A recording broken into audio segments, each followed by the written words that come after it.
ज्ञान वो इन्वेस्टमेंट है जिसका डिविडेंड यानी मुनाफा जीवन के अंत तक मिलता रहता है।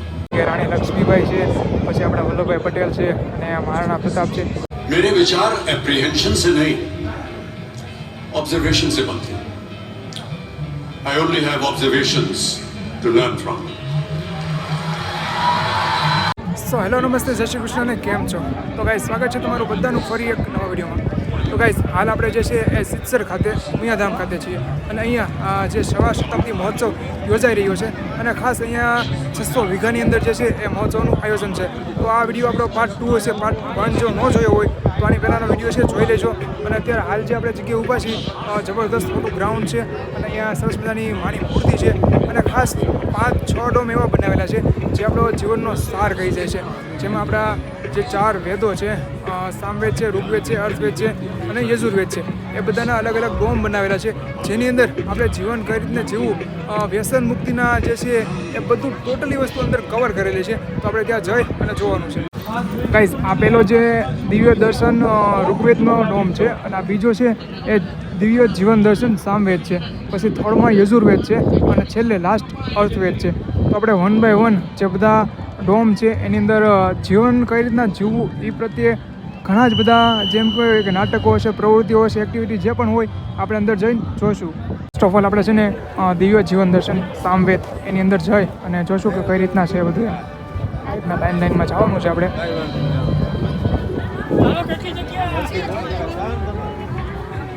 ગાઈઝ આ રીતના છે ને અંદર જુઓ તમે ડોમ છે ને સરસ મજાની બેઠક વ્યવસ્થા છે, જે સામે સ્ક્રીન દેખાય એની અંદર શાયદ નાટક અથવા તો જે એમ કહેવાય કે કંઈક કાર્યક્રમ હશે આગળ આપણે જોઈશું। તો બી કન્ટિન્યુ રહેજો અને આ રીતના સેટિંગ વ્યવસ્થા છે। જો ગામમાં પેંડા વેચ્યા હતા, દરેકને પેંડા દેતા જાય અને કહેતા જાય આપણા માના આશીર્વાદથી આપણું કનું કોલેજનો સાહેબ બની ગયો।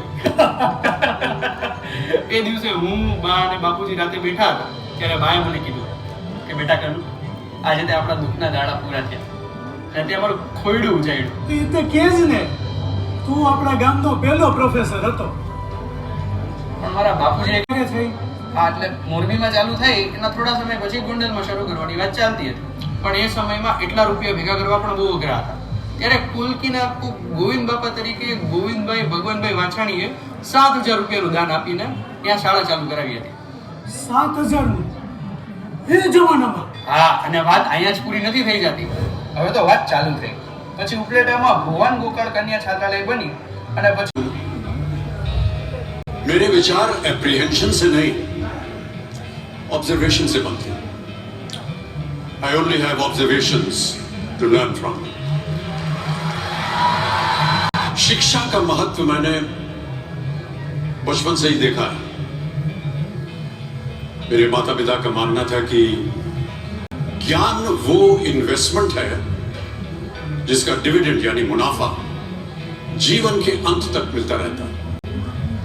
बड़े बड़े गुणीजनों, साहित्यकारों का हमारे घर में आना जाना हुआ करता था। उन्हीं के बीच बैठकर उनसे बहुत कुछ सीखने का मुझे सौभाग्य भी प्राप्त हुआ।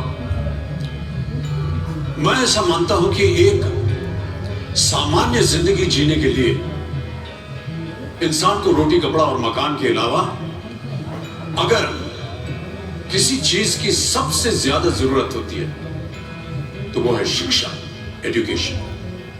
आपके पास यदि धन है તો ગાઈસ આપણે સામવેદ જે ડોમ છે એની અંદર ગયા અને ઘણું આપણને જાણવા મળ્યું, જેમ કે બચ્ચન સાહેબની પણ એડ હતી અને ખાસ જે આખું એપિસોડ જોયો ને તો પછી આપણને એક જ વાત સમજવામાં આવે કે ભાઈ આપણા માટે હેલ્થ પણ એટલી જરૂરી છે, એજ્યુકેશન પણ એટલું જરૂરી છે અને જે આપણે આ જે ખેતી છે, પ્રાકૃતિક ખેતી જે છે એની તરફ આપણે ભણવાનું છે, કારણ કે જે કેન્સર છે એ મોટા મોટા જે રોગો છે એ બધા જે અત્યારે ઝેરી દવા સાથે આપણે જે ખોરાક લઈએ છીએ એના હિસાબે થતા હોય છે। બાકી આ જુઓ તમે આ રીતના સરસ મજાનું ગ્રાઉન્ડ છે અને ખાસ કરીને આ બાજુ છે ને ફાસ્ટ ફૂડનું છે। જો અહીંયા ખીચું, ઢોકળા, ભેળ એ બધું મળે છે। પછી આ તરફ તમે જુઓ તો ગોલાવાળા છે, એ રીતના ઓલી સાઈડ છે એ બધી ચિપ્સ ને પોટેટો ને એવું બધું છે।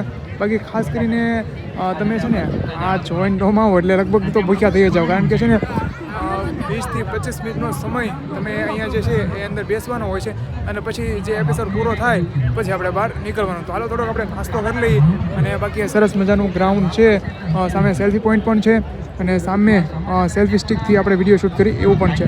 ગાઈસ સામે છે ને બધા ડોમ છે અને અહીંયા જે છે એ આપણે એમ કહેવાય કે રાણી લક્ષ્મીબાઈ છે, પછી આપણા વલ્લભભાઈ પટેલ છે અને મહારાણા પ્રતાપ છે એનું સ્ટેચ્યુ ટાઈપ બનાવેલું છે. અહીંયા તમે આવી અને સેલ્ફી વેલ્ફી લઈ શકો છો અને સામે દેખાય છે ને ત્યાં માની મૂર્તિ છે, ત્યાં આવીને પણ ઘણા લોકો જે છે એ સેલ્ફીઓ પાડે છે, ફોટો કેપ્ચર કરે છે, કારણ કે અત્યારે ફૂલ ક્રેઝ છે રીલ્સ બનાવવાનો, ફોટો પાડવાનો. અહીંયા જો જબરદસ્ત માની પ્રતિમા બનાવેલી છે અને આજુબાજુ જે લોકો છે એ બધા ફોટો પાડે છે, સેલ્ફીઓ લે છે. અને આ તરફ તમે જુઓ તો સામે તમને દેખાય ને ત્યાં નાઇટ મેળો છે જે સાંજે યોજાવાનો છે, એ પણ આપણે માણવાનો છે. તો બી કન્ટિન્યુ રહેજો અને સબસ્ક્રાઈબ કરી નાખજો. ગાઈસ હવે છે ને આપણે ત્યાંથી જે સાંભેજના જે ડોમ હતા એનાથી આગળ આવીએ એટલે અહીંયા તમને કૃષિ મેળો છે, ફૂડ ઝોન છે, એ બધું જોવા મળશે. તો આપણે હવે અહીંયા જઈ અને જોવાનું છે. જો આ રીતના છે ને આખું બધી સાઈડ ફૂડ ઝોન છે, પછી આગળ જેમ જઈએ એમ અલગ અલગ કૃતિઓ છે, એક્ટિવિટી છે, એ બધું તમને જોવા મળશે. જો બધા આરામ કરે છે અને આ તરફ છે ને નાસ્તા માટેના સ્ટોલ છે. ટોટલી છે ને બધા નાસ્તા માટેના સ્ટોલ છે. ગાઈઝ આ જે કૃષિ મેળાનો વિડીયો છે ને એ આપણે પાર્ટ 3ની અંદર આવશે, એના માટે સબસ્ક્રાઈબ કરી લેજો. હવે આપણે કૃષિ મેળો માણવાનો છે અને આ વિડીયો કેવો લાગ્યો નીચે જરાક કમેન્ટ કરજો.